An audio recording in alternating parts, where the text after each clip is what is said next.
Hello दोस्तों, आज हम लोग केमिकल काइनेटिक्स चैप्टर का लेक्चर नंबर 2 पढ़ने जा रहे हैं।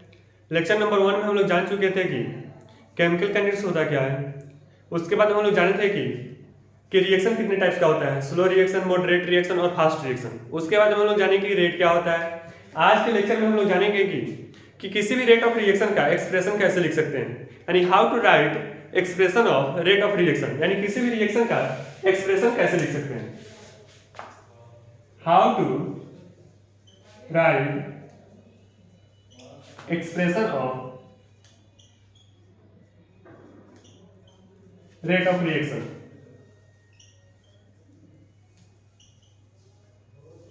यानी किसी भी रिएक्शन का उसका एक्सप्रेशन कैसे लिख सकते हैं। सबसे पहले हम लोग एक हाइपोथेटिकल रिएक्शन ले लेते हैं। Alpha A plus beta B react करके बना रहा है product gamma C plus delta D. ठीक है, तो यानी इसका एक्सप्रेशन करने का मतलब है कि उसका अपीयरेंस और डिसअपीयरेंस, यानी किसी भी रिएक्शन का उसका अपीयरेंस और डिसअपीयरेंस कैसे लिख सकते हैं। तो सबसे पहले लिखेंगे कि average rate of disappearance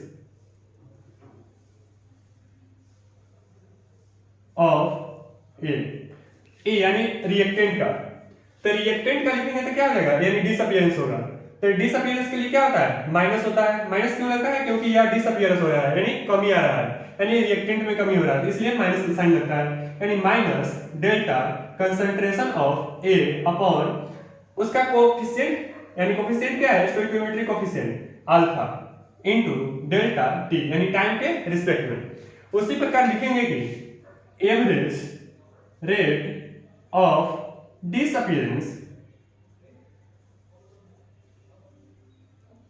of B, यानी B का डिसअपीयरेंस कैसे लिखेंगे, minus delta concentration of B upon coefficient, यानी स्टोइकियोमेट्रिक कोफिशिएंट क्या है इसका, बीटा इनटू डेल्टा टी, यानी टाइम के रिस्पेक्ट में।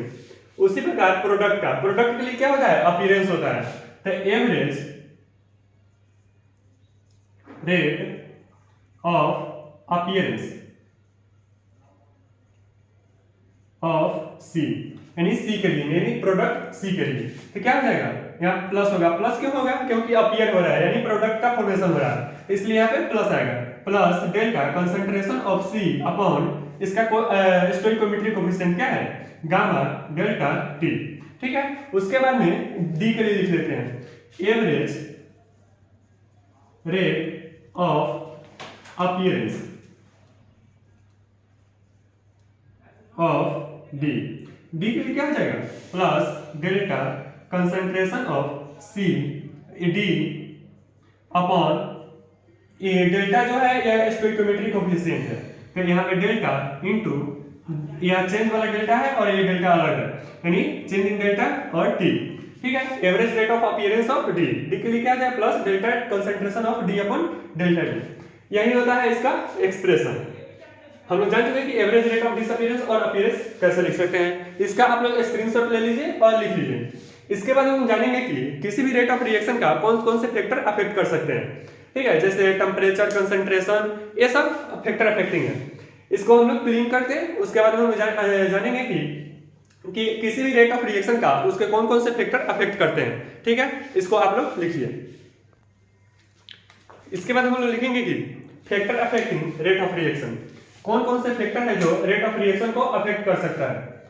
Factor affecting rate of reaction, यानी किसी भी रिएक्शन का कौन कौन से फैक्टर अफेक्ट कर सकता है। एक में टेम्परेचर, दूसरा प्रेशर, तीसरा कंसंट्रेशन,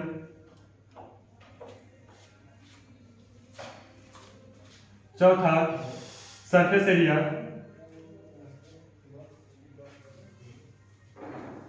ठीक है, ये जो है फैक्टर है। और उसके बाद में एक और हो जाएगा कैटलिस्ट।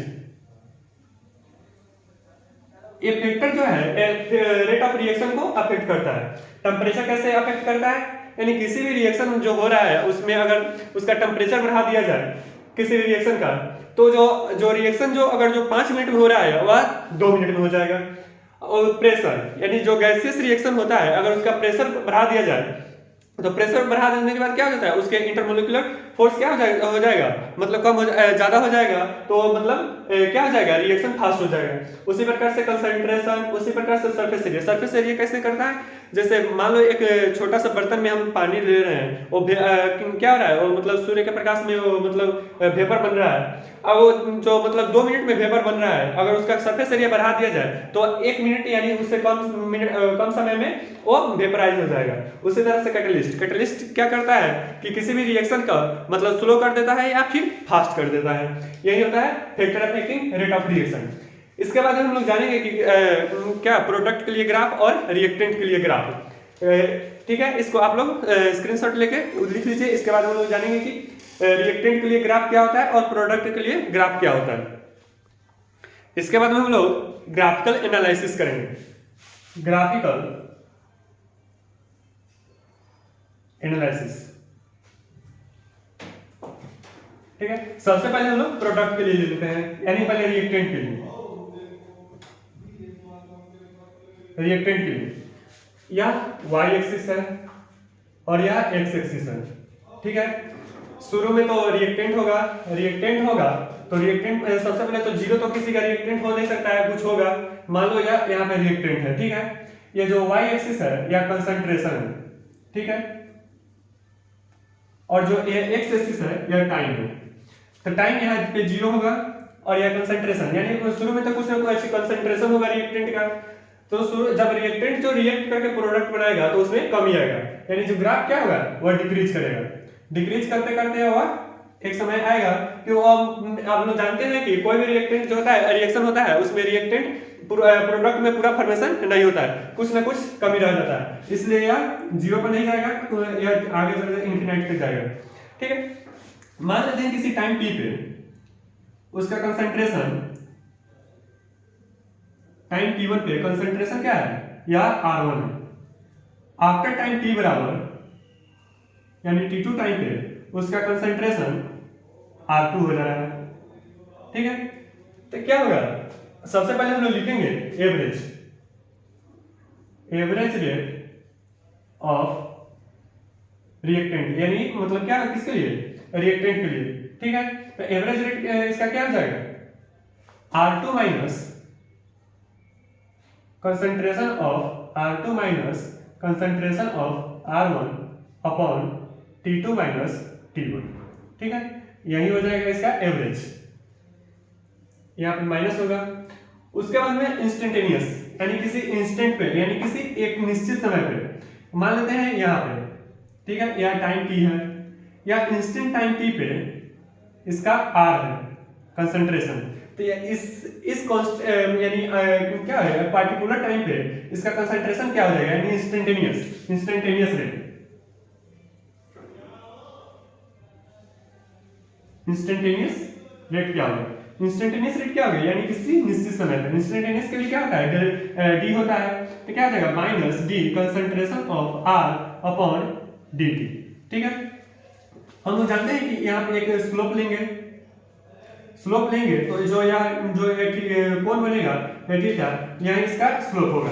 तो स्लोप को हम लोग कैसे लिखते हैं, स्लोप होता है y2 minus y1 upon x2 minus x1, यही स्लोप होता है, ठीक है। और स्लोप को क्या है, किससे होता है, tan थीटा से भी लिख सकते हैं। थीटा जो होगा कौन सा है, या एंगल होगा थीटा, ठीक है। इसका स्लोप क्या आ जाएगा, निगेटिव होगा, माइनस होगा, ठीक है। हम लोग यह रिएक्टेंट के लिए जान चुके हैं। अब इसके बाद हम लोग प्रोडक्ट के लिए जानेंगे, ठीक है। इसको हम क्लीन करते हैं, तब तक आप लोग लिखिए इसको। इसके बाद हम लोग ग्राफिकल एनालिसिस फॉर प्रोडक्ट के लिए करेंगे। ग्राफिकल एनालिसिस फॉर प्रोडक्ट, ठीक है। प्रोडक्ट के लिए करेंगे। प्रोडक्ट क्या है, प्रोडक्ट जो होगा मतलब फॉर्मेशन होगा उसे, यानी बनेगा, या y एक्सिस है और या x एक्सिस है। तो x एक्सिस किसके लिए रहता है, टाइम के लिए, और वाई एक्सिस किसके लिए लेते हैं हम लोग? कंसंट्रेशन के लिए, यानी या प्रोडक्ट का कंसंट्रेशन होगा यहाँ पे। हम लोग जानते हैं कि शुरू में प्रोडक्ट जीरो होता है। प्रोडक्ट जीरो क्यों होता है? क्योंकि शुरू में जब रिएक्टेंट पूरा होगा तो धीरे धीरे रिएक्शन करके प्रोडक्ट का फॉर्मेशन करता है। यानी शुरू में क्या हो जाएगा? प्रोडक्ट जीरो होगा। तो प्रोडक्ट जीरो होगा तो धीरे धीरे बनते बनते, यानी ये डिक्रीजिंग ऑर्डर में होगा। डिक्रीजिंग ऑर्डर में होगा तो धीरे धीरे बनते बनते या प्रोडक्ट में रिएक्टेंट में फॉर्मेशन होगा प्रोडक्ट का। तो सबसे पहले हम लिखेंगे एवरेज रेट। मान लो कि किसी इंस्टेंट टाइम टी पे, यानी किसी टाइम t1 पे इसका कंसंट्रेशन P1 है, ठीक है। आफ्टर टाइम t बराबर यानी P2 समय पे, यानी T2 समय पे इसका कंसंट्रेशन P2 हो जा रहा है, ठीक है। तो इसका एवरेज रेट कैसे लिखेंगे? एवरेज रेट कैसे होगा? P2 minus concentration of P2 minus P1 upon T2 minus T1, ठीक है। या एवरेज रेट हुआ। इसके बाद हम लोग जानेंगे इंस्टेंटेनियस रेट, यानी किसी एक इंस्टेंट टाइम t पे इसका कंसंट्रेशन क्या हो जाएगा, यानी इसका कंसंट्रेशन क्या होगा, यानी यहाँ पे क्या जाएगा? r होगा, यानी p। तो यहाँ पे क्या जाएगा? Instantaneous rate. इंस्टेंटेनियस रेट को कैसे लिखते हैं हम लोग? Plus d concentration of p upon dt, ठीक है।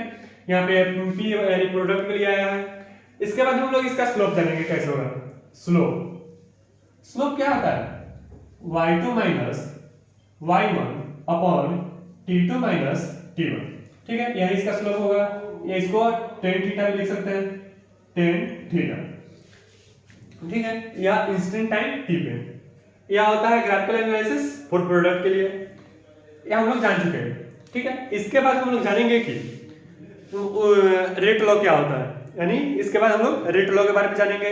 इसको आप लोग लिख लीजिए, ग्राफ में बहुत जरूरी है क्योंकि आप कॉम्पिटिटिव एग्जाम में बहुत सारे आते हैं। इसके बाद हम लोग किसके बारे में जानेंगे? रेट लॉ के बारे में। तब तक इसको आप लोग लिखिए। इसके बाद हम लोग रेट लॉ के बारे में जानेंगे। Rate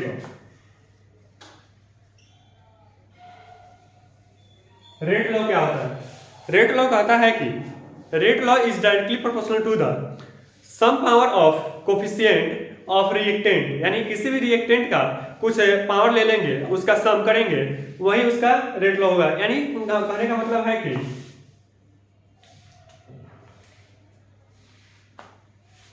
rate law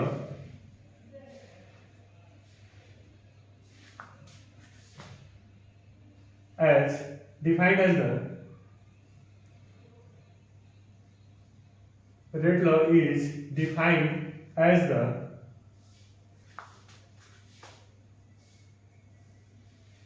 rate of reaction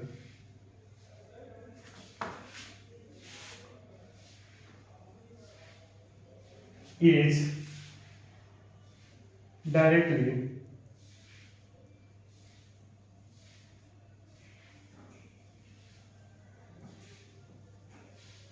proportional to the product of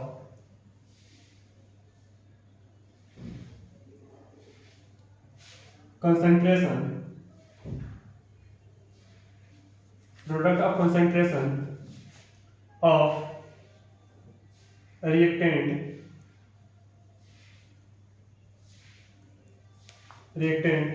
to the sum power of coefficient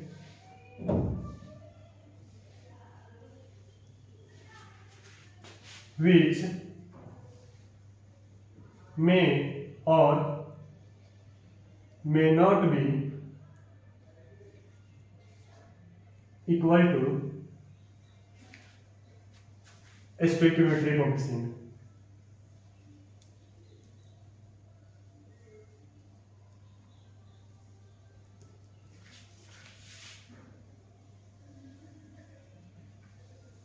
ठीक है, रेट लॉ यही करना, यानी रेट लॉ को r से डिनोट करेंगे, is directly proportional to the, यानी रिएक्टेंट का, यानी रिएक्टेंट ए ले लेते हैं, उसका कुछ कोफिशिएंट एक्स मान लेते हैं, उसका में बी, उसका कुछ वाई मान लेते हैं, उसका कोफिशिएंट, ठीक है, यही होता है रेट लॉ। जो यहाँ पे आर होता है, आर होता है रेट लॉ। उसके बाद में डायरेक्टली प्रोपोर्शनल आएगा तो क्या आ जाएगा, कुछ कांस्टेंट आएगा, तो कांस्टेंट आएगा तो यहाँ पे क्या होता है, क्या होता है कांस्टेंट इसका, और ए हो जाएगा उसका पावर x और b का पावर 1, ठीक है। तो यहाँ पे r जो होगा रेट लॉ होगा, उसके बाद में जो k होगा वो क्या होगा, रेट कांस्टेंट, ठीक है। और उसके बाद में कंसंट्रेशन ऑफ ए, यानी ए जो है इसको क्या बोलेंगे, कंसंट्रेशन ऑफ ए।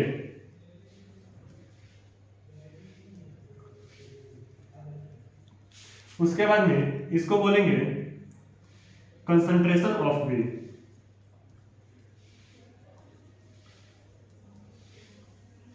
ठीक है। और जो x होगा वो क्या होगा, स्टोइकियोमेट्रिक कोफिशिएंट है, यानी पावर होगा ऐसे, ठीक है। और उसके बाद ए भी पावर होगा। अगर ये दोनों को अगर जोड़ दिया जाए x प्लस वाई तो क्या हो जाएगा, ओवरऑल ऑर्डर हो जाएगा,